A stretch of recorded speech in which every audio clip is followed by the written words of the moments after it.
Welcome to Pretty Lies and Alibis. Let's seek the truth and travel the long road to justice together. What you know, Alibis, happy Sunday. I thought it was time to update on a few of the cases we've been following in the past. It's kind of hard when you're doing like a 5-day trial to find time to update on little updates, nothing major that would require a whole episode. But before we get started, number one, I just want to acknowledge that October is Domestic Violence Awareness Month. We've covered cases that deal with the tragedies of domestic violence, such as Gabby Petito. And so these are some newer statistics that are staggering, which intimate partner violence accounts for 15% of all violent crimes annually in the U.S. 1 in 3 women and 1 in 4 men have experienced either physical violence, rape, or stalking by an intimate partner in their lifetime.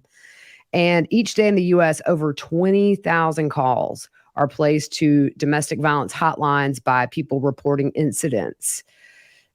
20 people per minute are physically abused by an intimate partner. A weapon is used 19% of the time in domestic violence incidences, and women who are victims of intimate partner violence are more likely to be between the ages of 18 and 24. So then you go to spousal abuse. Any form of physical violence, 28.3% of women reported physical violence. 6.3% reported sexual violence, such as spousal rape, which is also the most underreported stat there. And then emotional violence is 14% of all women say they have experienced that. I know men also experience the same thing. There are options. There's phone calls you can make. 1-800-799-SAFE. That's 1-800-799-7233. And it's one of those things where I think, too, as friends and family members, if you see something, we have to speak up, even though we may think it's none of our business. It could save a life. I think one of the main reasons that women stay is due to financial hardships, but it just doesn't get better. It's a cycle, and those cycles usually are not broken. And we've seen the worst of what can happen with those cycles. So I just wanted to acknowledge Domestic Violence Awareness Month, and to all those women who are experiencing all this, you are worth more. And, you know, getting out may be hard in the beginning, but you will be getting out with your life. So there you go. All right, song fact of the day. Before we jump in, Kiri, which is a song by Mr. Mister, a big hit in the 80s, actually is a shortened version of Kyrie eleison, which means Lord have mercy. And the Kyrie eleison is sung in traditional Roman Catholic full mass, but it is Greek, which early masses were. But the lyrics of the song, so Kyrie eleison, down the road that I must travel, Kyrie eleison, through the darkness of the night. It's repeated several times throughout the song, but it just means Lord have mercy. So I've always liked that song. It's a pretty cool song. All right, so we're going to jump into Debbie Collier, because I'm going to tell you guys, this case has got me scratching my head. I really, really do think that investigators are at a point where they have a really good idea of who's responsible, but they gave a press conference earlier this week. They're still getting back subpoenas and things. I think they're building their case. And usually if they don't say to look out for some predator on the side of the road, they know who this person is most likely. So the presser really was kind of rumor control, as we know, gets out of hand in a lot of these cases. It says, in an attempt to address the suggestions of this being a self-harm situation or the work of a serial killer, we want to reiterate there is nothing that has come from this investigation thus far that would support the theory that this was self-inflicted or that it was a random act of violence. At this time, the investigation is leading us to the proposition that Mrs. Collier's death was personal and targeted. So what's interesting is this. At 2:17 p.m., her car is captured by Tallulah Falls School's traffic camera driving north on Georgia Route 15. And I will put the link in the description, as always, with the photos for those of you who just listen. And so she's driving north on Georgia route. I don't know how you say it. I flip flop. 15. And this is at 217. But I did the Google Maps of where this Family Dollar is related to where this traffic cam is. So it's about 12.2 miles or 16 minutes. She didn't enter the Family Dollar store until 2:55. We know, again, 2:17, they see her on that camera. So my question is, did she make a stop somewhere between where that traffic camera got her when she should have been there within 15, 16 minutes if traffic was good? And if you look at that photo that I put up, it didn't look like traffic was bad. It doesn't mean later down the road it isn't bad. There's just a time gap there. That's very curious because we know at 2:55, she enters that Family Dollar store in Clayton, Georgia. And so at 3:09, we know she leaves that Family Dollar store. But her daughter said that she didn't have her purse with her. But if you look at the surveillance, she does have her purse. She's seen coming in with it. She is seen going into that purse. And we'll get to that in just a second. I kind of jumped ahead. But as she walked out of the Family Dollar store, she sat in the parking lot in her car for 10 minutes. And during these 10 minutes, allegedly, is when she sent this Venmo to her daughter in the amount of $2,385. That was at 3:17. Right after that, her phone was turned off. She pulls out of the parking lot at 3:19 and went south on Georgia 15.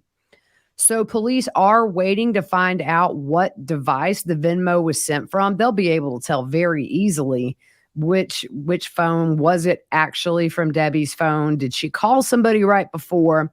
They did confirm that her daughter Amanda got the money, but they say they don't know where that money is now. And here's the thing.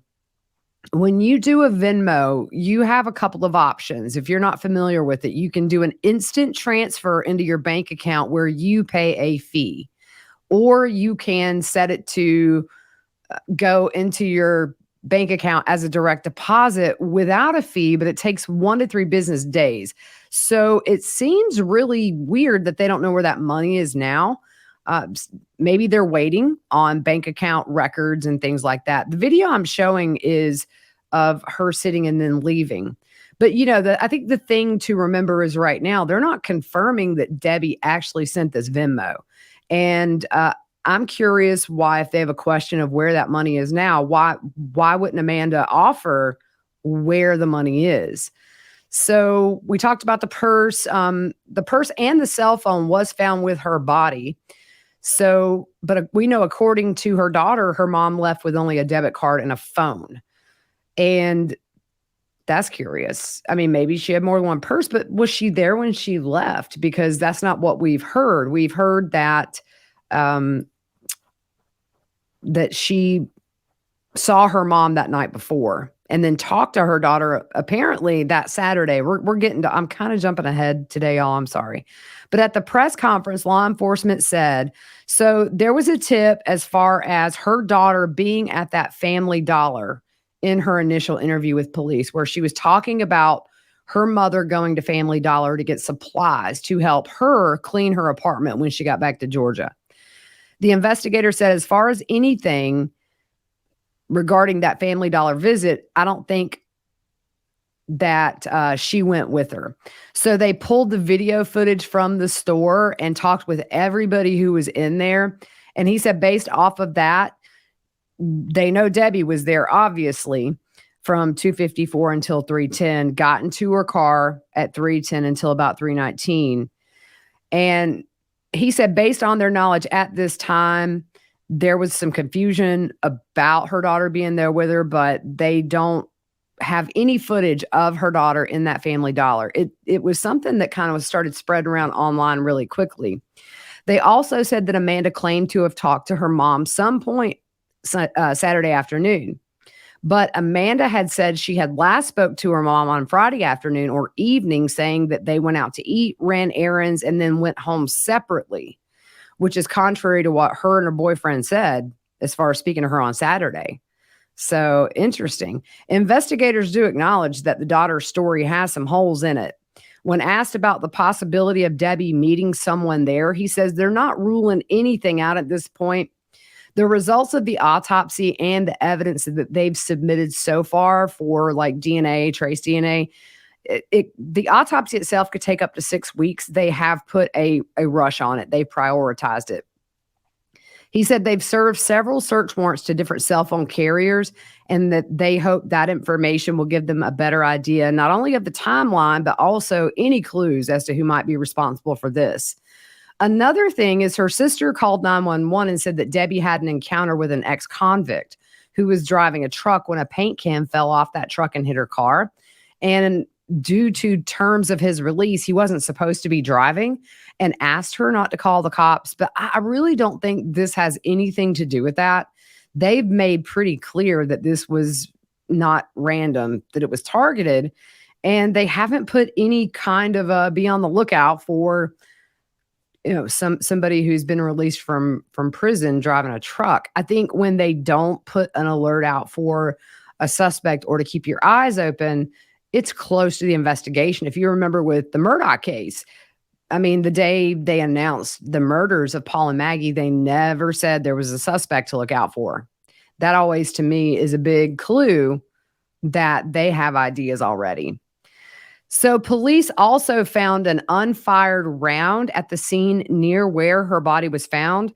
They don't know if she was shot. I mean, we don't know if she was shot because police haven't said.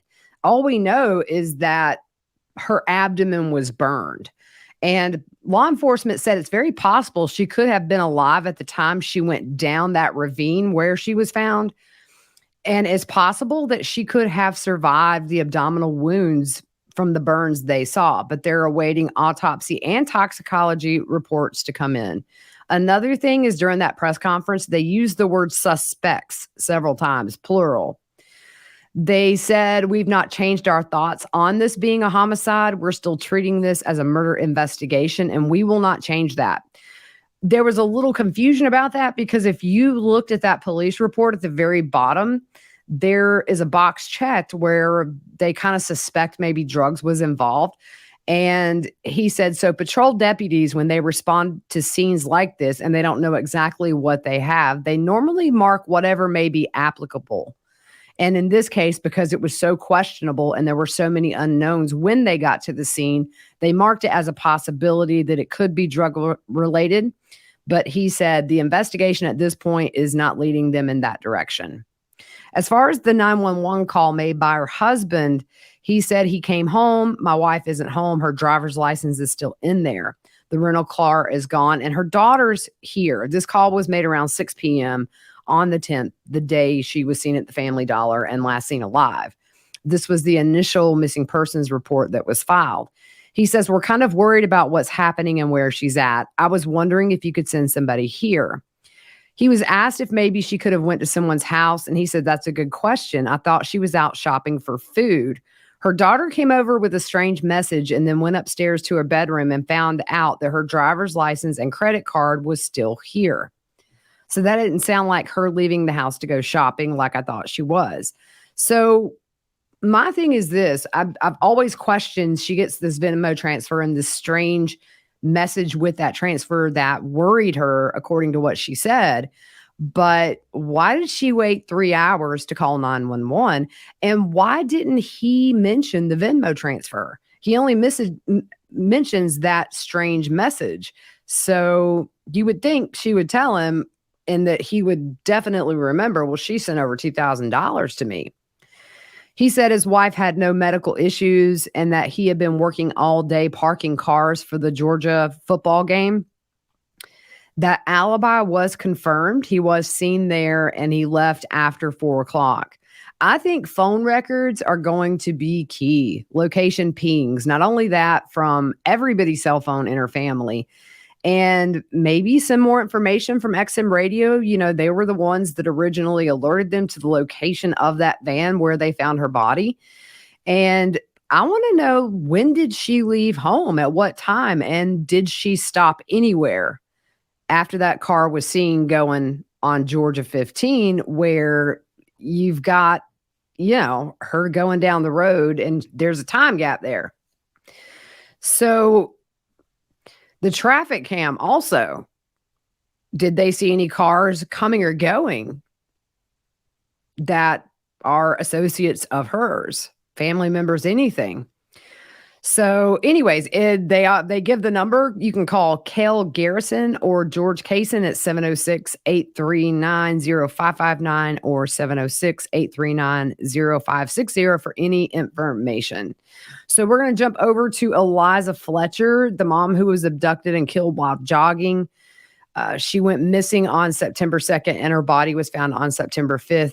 And we know 38-year-old Cleotha Henderson is in custody for her abduction and murder. They released her autopsy report.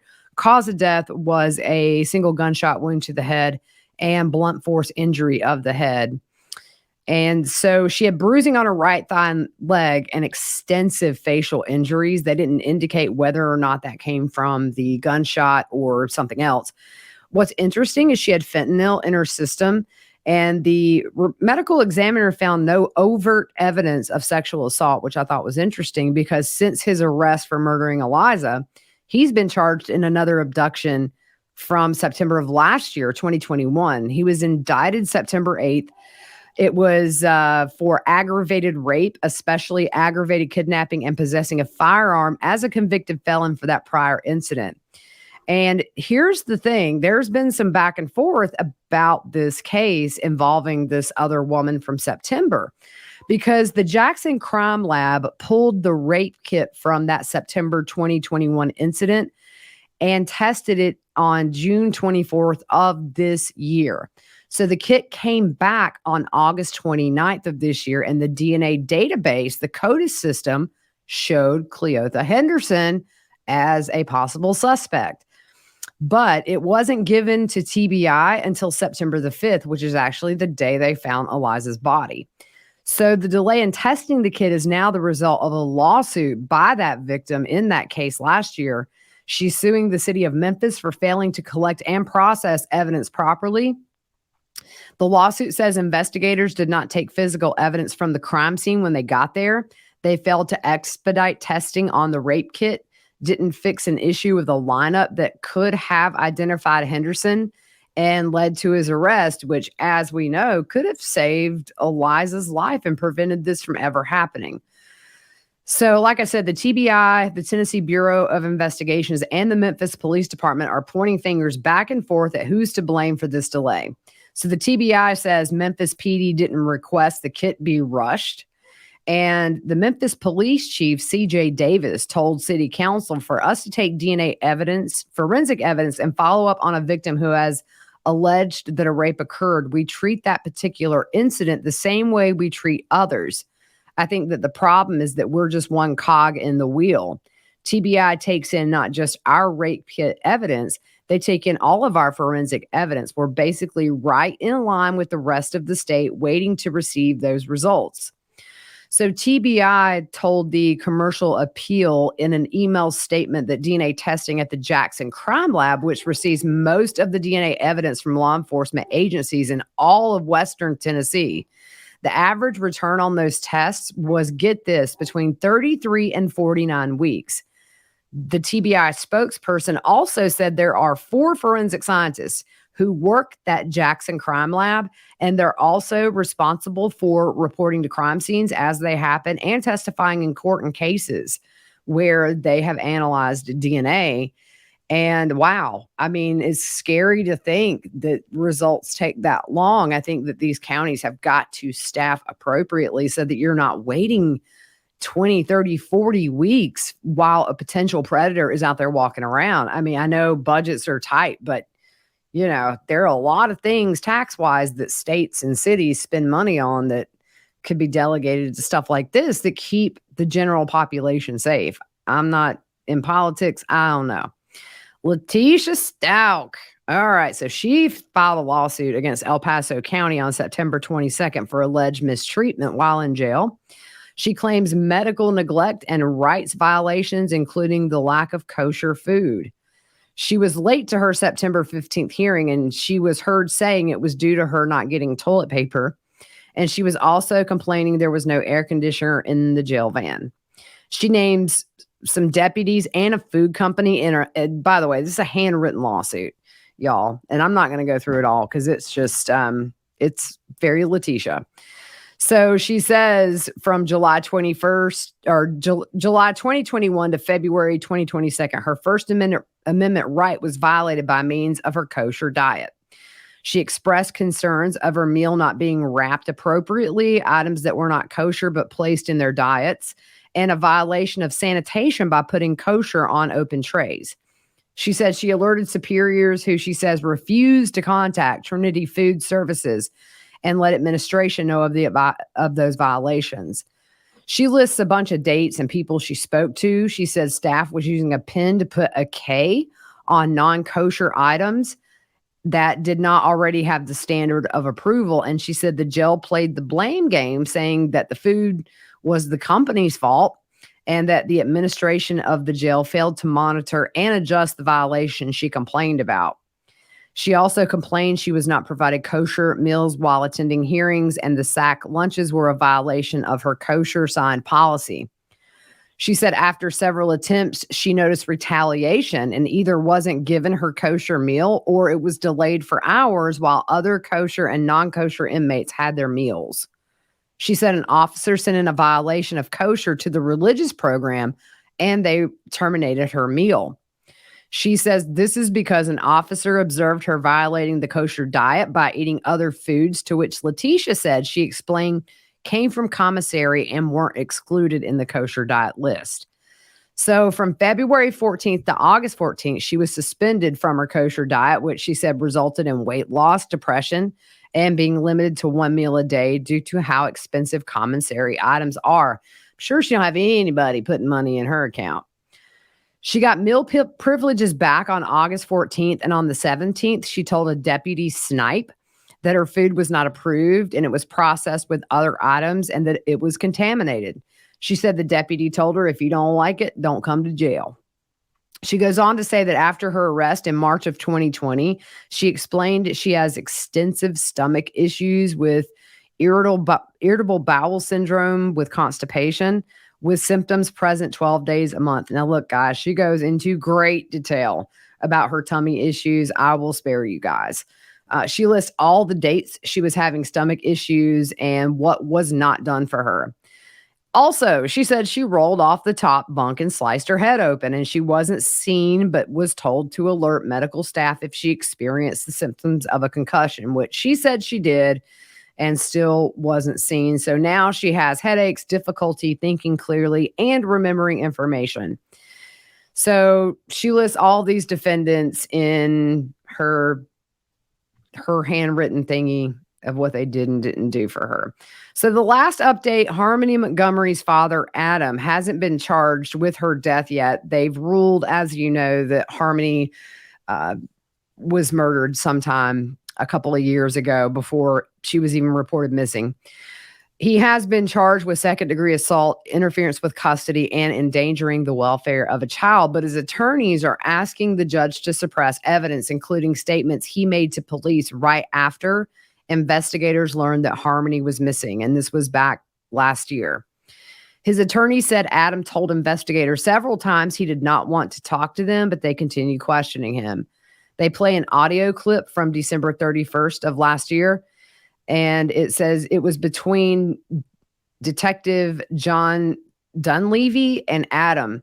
And the detective says, you're not in any trouble right now that I know of, okay? We have no warrants, okay? So where's your daughter so we can check on her? Adam said, right now, I've got nothing to say to you guys. So the detective still talked to Adam, and he eventually said Harmony was with her mom. That detective, in turn, contacts Harmony's mom, who freaks out, saying she's supposed to be with him. Investigators, as we know, they think Harmony was murdered in December of 2019 when she was 5 years old, and the judge has taken that under advisement and hasn't ruled as far as I know. So those are just some updates on this case, that the cases that we do follow, and tomorrow is another day of Wagner testimony, And all week it should be. They've replaced the juror who seemed to be having some medical issues. Tomorrow we start back with the cross-examination of Frankie's ex and the mother of his oldest son.